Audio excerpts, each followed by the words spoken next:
Olha, o presidente Lula deve assinar em breve o indulto de Natal deste ano, que deve deixar de fora condenados pelos atos golpistas de 8 de janeiro. E o texto também deve excluir condenados por envolvimento em facções criminosas e por crime hediondo, tortura, terrorismo, lavagem de dinheiro, peculato, corrupção e preconceito de raça ou cor, entre outros.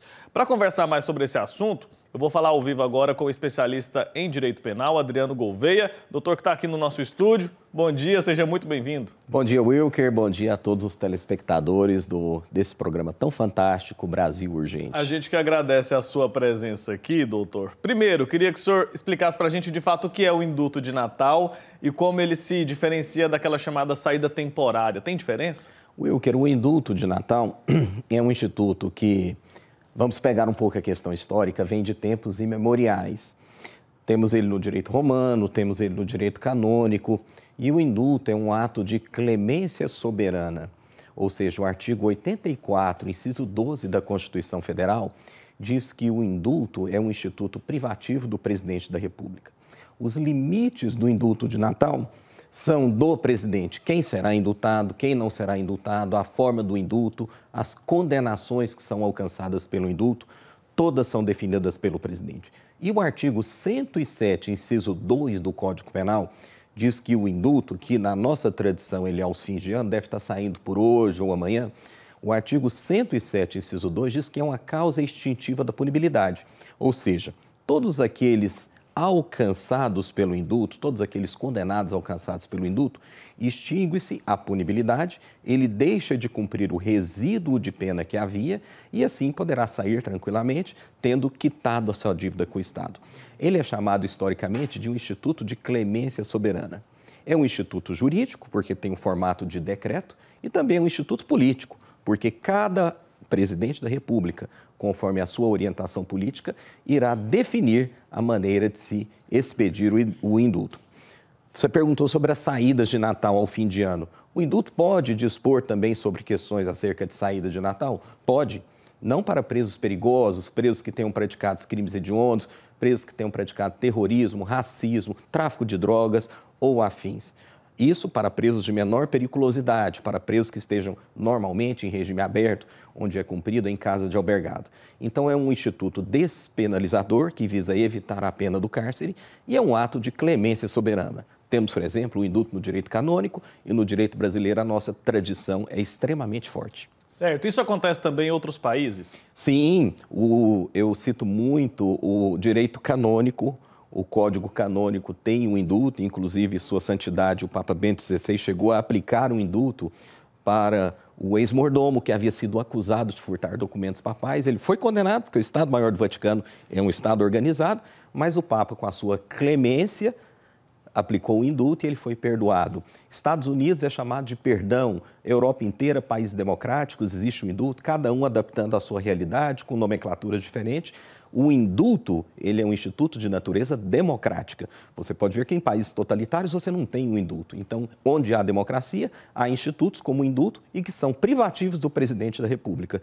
A doutrina chama de ato de clemência soberana. E muito bom, porque existem condenados que muitas vezes já cumpriram a sua dívida com o Estado, já pagaram a pena, se ressocializaram e o indulto visa, então, alcançar essas pessoas com uma clemência, quitando totalmente a dívida. O Estado cumpriu o seu papel e o condenado também, porque um dos requisitos do indulto é que ele não pratique falta grave durante a execução da pena. Teve um bom comportamento, encaixou nos requisitos, o indulto está concedido para aqueles casos previstos no decreto, excluindo-se crimes violentos, excluindo-se crimes hediondos, excluindo-se tráfico de drogas. Os indultos também têm excluídos crimes de violência doméstica, crimes de racismo, crime de terrorismo e afins. Excluído esses, crimes de menor potencial, normalmente o indulto alcança. Entendi. Então quer dizer que na saída aquele preso ele volta para a prisão. No indulto isso não acontece? No indulto isso não acontece. Pelo artigo 107, inciso 2 do Código Penal, o indulto é uma medida extintiva da punibilidade, junto com a graça e junto com a anistia. Anistia, o Brasil teve uma lei de anistia em 1979, que foi a lei que anistiou todos aqueles que foram acusados politicamente na época do regime militar, alguns chamam de ditadura militar, não vou entrar nessa polêmica, e existe a graça que o nosso anterior presidente havia concedido a um deputado federal que foi condenado pelo Supremo Tribunal Federal, mas que posteriormente o Supremo julgou essa graça inconstitucional. A graça é individual, o indulto é coletivo, ambos têm a mesma finalidade e diz o Supremo Tribunal Federal que ambos os institutos devem guardar uma proporcionalidade, uma razoabilidade, devem guardar um bom senso, mesmo que se orientem por critérios políticos, devem guardar um bom senso na sua concessão. O ministro Marco Aurélio, quando estava no Supremo, dizia que tudo aquilo que não é razoável é inconstitucional e tudo aquilo que não é razoável não cabe em um Estado de Direito. Então, o indulto, dentro de um critério de razoabilidade política e jurídica, deve alcançar todos aqueles que possam ser beneficiados por essa clemência soberana, como se diz no direito canônico. Certo. Agora, o presidente já está com esse texto em mãos. Se ele falar assim, não quero conceder o indulto, ele pode fazer isso ou não? O indulto é uma garantia constitucional do presidente da República, previsto no artigo 84, inciso 12. É uma tradição que o Brasil conceda um indulto e, normalmente, ele concede. Nunca houve nenhum caso, pelo menos na nossa história recente, de não concessão do indulto. Então, ele concede, mesmo porque existe um órgão consultivo prévio, que é o Conselho Nacional de Política Criminal Penitenciária, que debate com muita antecedência o conteúdo do indulto. O presidente poderia analisar critérios de razoabilidade. Por exemplo, como você anunciou agora há pouco, Wilker, ficarão excluídos todos aqueles que estavam envolvidos nos atos de 8 de janeiro, pois foram atos que atentaram contra o regime democrático e o Estado democrático de direito. É um critério político. Agora, não conceder o indulto, o presidente até poderia dizer, como o presidente Bolsonaro disse antes do seu mandato, mas todos os anos foram concedidos.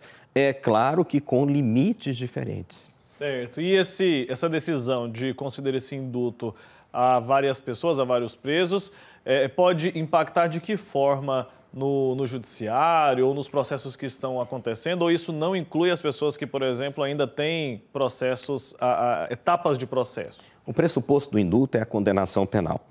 O réu, para ser beneficiado com o indulto, ele já deve ter uma condenação penal transitada em julgado. Segundo, o indulto não é imediato. Após o decreto de indulto, advogados, membros do Ministério Público e até mesmo juízes devem analisar processo por processo, caso a caso, para ver se aquele preso especificamente se encaixa ou não nas regras do indulto. E terceira questão muito importante, o indulto, além de ser uma medida de clemência soberana coletiva, vale para o Brasil todo, é algo muito bom. Nós devemos desmistificar a ideia de que o indulto é ruim e que o indulto coloca bandidos na rua. Isso não existe. Ele é uma medida democrática, é uma medida debatida, é uma medida que é amplamente discutida no Conselho Nacional de Política Criminal Penitenciária, debatido pela sociedade, e os condenados que são alcançados pelo indulto têm um resíduo de pena perdoado. E as pessoas ficam, e o programa aqui faz esse trabalho social muito bom de informar as pessoas, a sociedade fica questionando, mas o condenado por estupro, que é um crime hediondo, o condenado por tráfico, que é um crime de altíssimo grau de periculosidade de organização criminosa, vai sair? Não. Esses crimes não são alcançados pelo decreto de indulto. Ou seja, o decreto de indulto são para presos de baixa periculosidade, que já passaram grande parte da pena no sistema, que, de acordo com os critérios de avaliação do sistema prisional, já cumpriram as etapas de ressocialização, porque ressocializar é devolver o condenado para a sociedade na condição de cidadão de bem, de forma que ele não vá praticar crimes. Isso é um prognóstico abstrato, e de forma que esse indivíduo, voltando para a sociedade, tenha a sua vida. Nós não temos no Brasil nenhum tipo de prisão perpétua, logo não podemos ter nenhuma medida perpétua.